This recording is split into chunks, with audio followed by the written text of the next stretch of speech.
राजा भोज को जब सम्राट विक्रमादित्य का दिव्य सिंहासन मिला तो जैसे ही वे उस पर बैठने का प्रयास करने लगे, सिंहासन में जड़ी 32 पुतलियां जीवंत हो उठीं। पहली पुतली रत्नमंजरी मुस्कुराई और बोली, हे राजन, यदि तुम इस सिंहासन पर बैठने योग्य हो तो पहले मेरी कथा सुनो। यदि तुम्हारे हृदय में वैसा ही न्याय, पराक्रम और बल है जैसा सम्राट विक्रमादित्य में था, तो ही तुम इस सिंहासन के अधिकारी हो। बहुत समय पहले उज्जैनी राज्य पर सम्राट विक्रमादित्य का शासन था। वे दूसरों की पीड़ा को अपनी पीड़ा समझते थे, न्यायप्रिय, दयालु और पराक्रमी थे। एक दिन राज दरबार में एक विचित्र घटना घटी। दरबार में एक गरीब ब्राह्मण रोता हुआ आया और बोला, महाराज, मेरी बेटी का विवाह निश्चित हुआ था। मैंने वर्षों तक परिश्रम करके कुछ बहुमूल्य रत्न संजोए थे, लेकिन कल रात वे चोरी हो गए। अब मैं अपनी बेटी का विवाह नहीं कर सकता, कृपया मेरी सहायता करें। विक्रमादित्य ने ब्राह्मण को आश्वासन दिया और अपने गुप्तचरों को आदेश दिया कि वे चोर का पता लगाएं। कुछ दिनों बाद गुप्तचरों ने सूचना दी कि ब्राह्मण के रत्न राजमहल के निकट एक पुराने खंडहर में पाए गए हैं। ये सुनकर राजा आश्चर्यचकित रह गए। उन्होंने सोचा, यदि चोर ने रत्न चुराए तो वो उन्हें यहाँ क्यों छोड़ गया। राजा ने मंत्री भद्रसेन और सेनापति से परामर्श किया।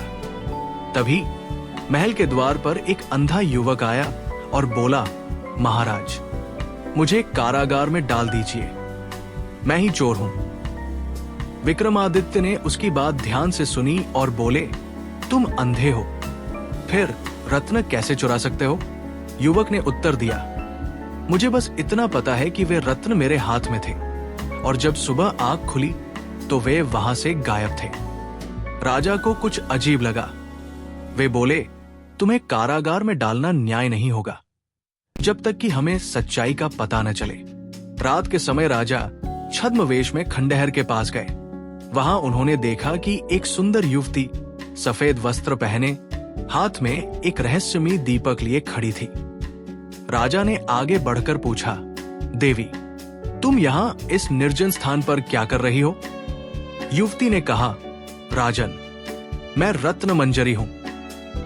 मुझे देवताओं ने न्याय का दायित्व दिया है। यदि आप सत्य जानना चाहते हैं तो मेरे साथ आइए। राजा ने सहमति दी। रत्नमंजरी ने दीपक जलाया और राजा को खंडहर के भीतर ले गई। वहां एक अदृश्य शक्ति का अनुभव हुआ। अचानक दीवारों पर चित्र उभरने लगे। पहले चित्र में वो अंधा युवक सो रहा था और एक राक्षसी छाया उसके सिर के ऊपर मंडरा रही थी। दूसरे चित्र में छाया ने युवक के हाथ में रत्न रख दिए और फिर अदृश्य हो गई।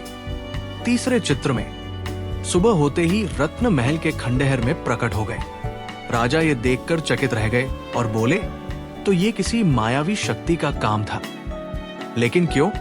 रत्नमंजरी मुस्कुराई और कहा, राजन, ये उस चोर की आत्मा थी जिसे पिछले राजा ने अन्यायपूर्वक मृत्युदंड दिया था।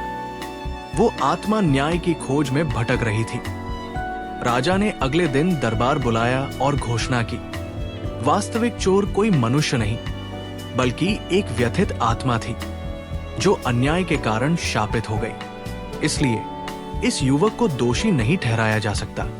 फिर राजा ने उस आत्मा के लिए यज्ञ करवाया जिससे उसकी मुक्ति हो सके। आश्चर्यजनक रूप से उसी रात खंडहर में से एक प्रकाश पुंज निकला और आकाश में विलीन हो गया। ब्राह्मण को उसके रत्न वापस मिले और वो आनंद पूर्वक अपनी बेटी का विवाह कर सका। जब राजा विक्रमादित्य वापस खंडहर गए तो उन्होंने देखा कि रत्नमंजरी वहां नहीं थी। उन्होंने गुप्तचरों से कहा, उस युवती को खोजो, वो दिव्य शक्ति से युक्त थी। परंतु महीनों तक खोजने पर भी रत्नमंजरी का कोई पता नहीं चला। अंततः एक रात राजा के स्वप्न में वह प्रकट हुई और बोली, राजन, मैं स्वयं इस सिंहासन की पहली पुतली हूं। मैंने तुम्हारी परीक्षा ली थी कि क्या तुम न्यायप्रिय राजा हो, और तुमने सिद्ध कर दिया कि तुम सच्चे धर्मराज हो। विक्रमादित्य ने आंखें खोली तो उन्हें यह सोचकर आश्चर्य हुआ कि क्या यह स्वप्न था या सच में रत्न मंजरी कोई दिव्य शक्ति थी। इतना कहकर रत्न मंजरी ने राजा भोज की ओर देखा और बोली, हे भोजराज, क्या तुम भी इतने ही न्यायप्रिय हो? क्या तुम अंधविश्वास से ऊपर उठकर सच्चाई का निर्णय कर सकते हो? राजा भोज गंभीर हो गए। उन्होंने समझ लिया कि यह सिंहासन केवल एक मर्त्य राजा के लिए नहीं, बल्कि धर्म और न्याय के प्रतीक के लिए था।